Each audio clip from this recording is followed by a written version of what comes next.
So far, the most powerful data structure that we've used to store multiple objects are lists. And lists were great in Python. But lists are constrained because they really just store a sequence of items which forces you to iterate over the items. That's great if you want to look through all of your items. But sometimes you want to use more of a lookup table. So instead of saying I want to find all of the people in a dictionary, I want to find a particular word in a dictionary and then see its meaning. So if you wanted to implement that, a dictionary for example, with words and their meanings, how would you implement that? Well, with a list, it wouldn't really be quite ideal. Instead, Python has another general data structure called a dictionary. And it's not just for word dictionaries, it can be for storing any pairs of things you look up, which are called keys, and some data associated with them, which are called values. Let's take a look at how they work in Python. Dictionaries in Python are pretty straightforward. The mechanics are that you have a set of key value pairs. That means there is a data structure that has a whole bunch of keys, which are just numbers or strings, and for each key there is associated a value, which are numbers, strings, or even object instances. The key thing about dictionaries in Python is that each key can only be used once. You can't have multiple values for the same key. Alright, let's see what that looks like. So in Python, you make an empty dictionary with curly braces. Remember, in lists you use square brackets. To make an empty list, we use curly braces for a dictionary. And then if you want to add a key value pair, you actually use the same syntax you do for lists. So suppose we're making our English dictionary and we want to know the definition of the word run. Well, we can say D of run equals, say, move fast. Alright, not a very good definition, but that works. And maybe some other definitions. D of bank stores money. And let's add one more. D of fridge stores food. Now, if we want to access those, maybe the simplest thing to do is to look in the console. You may know that in PyCharm there's under the Tools menu there's a Run Python console option, and this gives us a console much like we can get from the standalone console. It's actually very nice because you can do things like take stuff in your editor, select it, then right click and say execute selection in console, and boom, we've just put that in our console. And now we can look at the value of this dictionary we just created. And notice its syntax is sort of like a list, but now it has curly braces, and each key value pair is separated by a colon. So it's got key colon value, comma, key colon value, comma, and key colon value.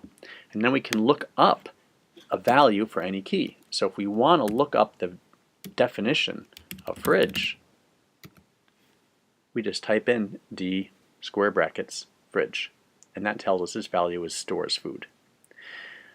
Some other things we can do is we can find out if a key is in a dictionary. So we can say is bank in D. This will return a Boolean, true or false. In this case the answer is going to be true.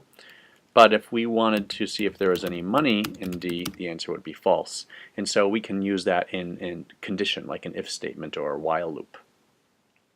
Finally, looking back at our values for this dictionary, we can delete an item from a dictionary with a special del operator. So we can say del D of, and then we give it the key, and it deletes it, and so now it is gone. And there are other things you can do, just like with lists we can say length of D, and now it's equal to 2. So that's the basic syntax of using dictionaries in Python. Pretty straightforward. One other common thing we do with dictionaries is to iterate over all of the items in the dictionary. And it actually works a lot like lists. We can take a look at what that looks like. We can say for item in D, and now you should be asking yourself, well, what's that going to give us? Is it going to give us the key value pair, or the key, or the value? And the answer is it's going to iterate over each key value pair, but item is going to give you the keys.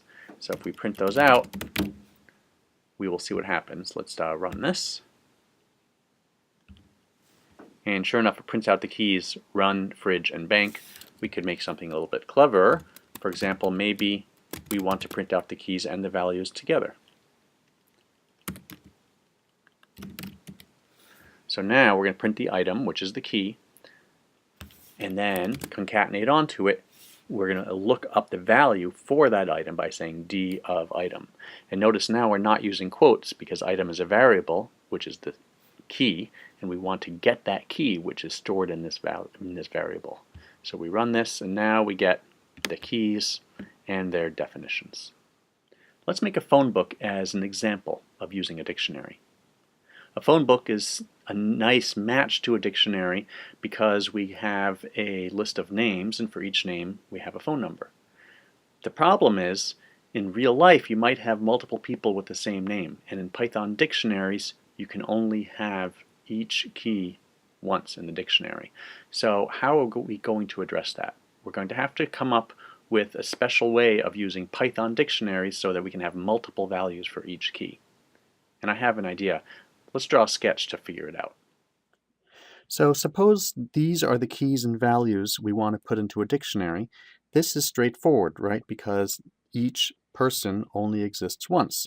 And so we can do this in our standard way by making a dictionary with a key, Ben, and its value, 123, and a key, Tak, and a value, 456, and so on. The problem comes when there's another Ben that has a different phone number, 555. If we were to try to insert Ben 555 into this dictionary, we'd get a key error saying you can't add a key to a dictionary where that key already exists. So instead, we're going to have to take things into our own hands, and instead of storing a number in the value, what we can do is store a list of numbers in the value. And we make kind of a hybrid data structure where we use the dictionary to store the keys, and we can make a list to store the multiple values per key. And so it will look similar to what we had before, but now instead it will look like this. By putting the values in a list, that just means that we will have to manage putting those values in and out of the list in our code, and a class might be helpful to manage that. So let's go take a look. So I've taken the liberty of writing a simple phone book class, and let's just take a look at what it does. The constructor declares one instance variable, which is an empty dictionary. There's an add method which lets you add a name and a number, but it does what I said.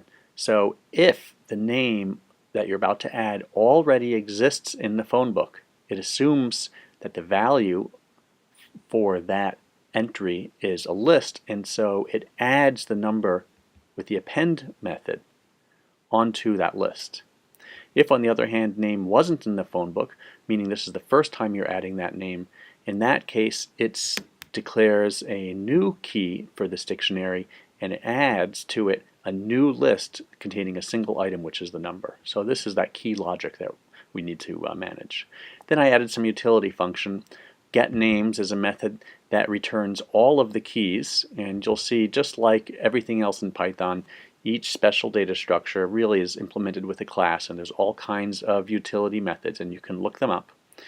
So keys gives you something that you can, a list that contains keys returns a list of all of the keys in the dictionary.